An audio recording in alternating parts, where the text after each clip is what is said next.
दगडू म्हणून घराघरात पोहोचलेला अभिनेता म्हणजे प्रथमेश परब. नुकतंच प्रथमेश व क्षितिजा यांचा विवाह सोहळा थाटामाटात संपन्न झाला.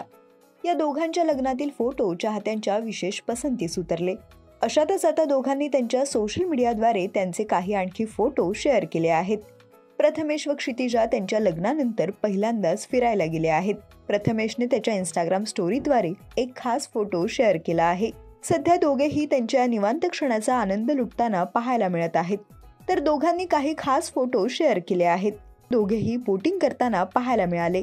क्षितिजाने बोटिंग करतानाचा फोटो शेअर केला आहे. या फोटोला कॅप्शन देत तिने म्हटलंय, finally done with first and last water sports adventure of the day. या फोटोमध्ये दोघेही बोटिंग करून थकले असल्याचं पाहायला मिळतंय.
मराठी चित्रपटसृष्टीतील लेटेस्ट अपडेट्स आणि गॉसिपसाठी आमच्या चॅनेलला सबस्क्राईब करा आणि बेल ऐकन दाबायला विसरू नका.